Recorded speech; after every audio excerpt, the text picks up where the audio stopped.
మీ మీద ప్రయోగం జరిగిందా? ఎలా తెలుసుకుంటారు? రండి చూద్దాం. జాతకంలో చేతబడి ప్రయోగం. చాలామంది మీ యొక్క సైకాలజీని ఆధారం చేసుకొని క్యాష్ చేసుకుంటున్న టాపిక్ ఇదండి. ప్రయోగం, మీ పైన ప్రయోగం జరిగింది అంటాడు. ఎవరైనా సరే అది నిజమే అయి ఉండొచ్చు, అబద్ధమై ఉండొచ్చు. ఫస్ట్ నిజానికి వద్దాం.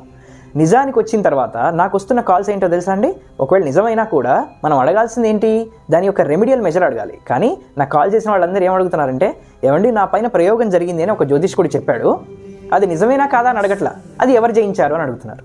అంటే మీకు ఇక్కడ ఒక మాట చెప్పండి, పాము కాటు వేస్తే మనకి ఆ పాము ఎవరు పంపించుంటారు మన ఇంట్లోకి, ఎక్కడి నుంచి వచ్చింది, ఏ దేశంలో పుట్టింది ఆ పాము, ఇవన్నీ ఎంక్వైరీ చేస్తామా? ముందు మందు కోసం వెతుకుతామా? కానీ మీరు ఇక్కడ ఏం చేస్తున్నారంటే, ఒకవేళ మీ మీద ప్రయోగం జరిగే ఉండవచ్చు, ఉంటే మీరు మందు కోసం వెతకాలి. ఫస్ట్ ఎలా దాన్ని అధిగమించాలి, ఆ పరిస్థితులను ఎలా అధిగమించాలి, మన ఫ్యామిలీ జోలికి ఏవి రాకుండా ఏం చేయాలి అనే పాయింట్ ఆఫ్ వ్యూలో ఆలోచించాలి. లేకపోతే ఎలా ఉంటుందంటే, ఒక ఆయన చెప్తున్నారు, వాళ్ళ దగ్గరికి వచ్చిన జ్యోతిష్కుడు ఏం చెప్పాడంటే, పాపం ఈయనని ఎన్కాష్ చేసుకోవడానికి మీ పైన మీ సోదరుల ఏడుపు చాలా ఉంది అనే విషయం చెప్పారండి. అంటే అక్కడ అన్నకి తమ్ముడికి లేదా అన్నకి చెల్లెలకి ఎవరైతే ఉంటారో వాళ్ళ మధ్య ఈయన రైవలరీ క్రియేట్ చేసినట్టా లేదా, అంటే శత్రుత్వాన్ని పెంచినట్టా లేదా? ఎంత తప్పు తెలుసా? జ్యోతిష్యాన్ని ఇలా వాడటం మహాపాపం అండి. అలానే కొంతమంది ఏమంటారంటే, ఏదో గాల్లో ఇలా లెక్కలేసి మీ పైన ఒక ఆడదాని ఏడుపు ఉంది, ఆ ఆడదాని పేరు 3 అక్షరాలతో మొదలవుతుంది అన్నారనుకోండి ఉదాహరణకి.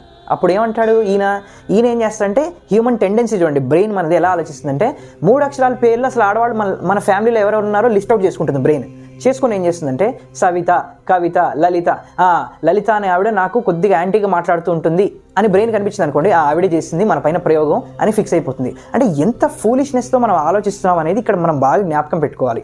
ఈ వీడియో చేస్తున్న ముఖ్య కారణం ఏంటంటే, ఇలాంటివి ఏమైనా మీ పైన ప్రయోగాలు జరిగినా, ఒకవేళ ఇక మీదట ఎవరైనా ప్రయత్నం చేసినా అవి జరగకుండా ఉండటానికి ది బెస్ట్ రెమెడీ చెప్తాను. అదేంటంటే, మీ దగ్గరలో ఉన్న పొలిమేర దేవత ఉంటుంది కదా, నల్లపోచమ్మ, ఎల్లమ్మ, రేణుకా ఎల్లమ్మ ఇలా ఉంటారు కదా, పొలిమేర దేవతకి ఆదివారాలు మీరు స్వచ్ఛమైన పెరుగు అన్నం కలిపి వెళ్ళి నైవేద్యం పెట్టి, మీ స్వహస్తాలతో మీ చేతులతో నైవేద్యం పెట్టి రండి. దీని వలన రాహుదోషం అధికంగా ఉన్న వాళ్ళకి తగ్గిపోతుంది. ఎవరు మీ పైన ఎలాంటి ప్రయత్నాలు చేసినా కూడా అవి పాసిబుల్ అవ్వనివ్వవు. అలాగే మనకి ఫిజికల్ స్ట్రెంత్ కోసం మనం జిమ్కి వెళ్తాము, లేదంటే ప్రాపర్ ఫుడ్ తీసుకొని డైట్ మెయింటైన్ చేస్తాం.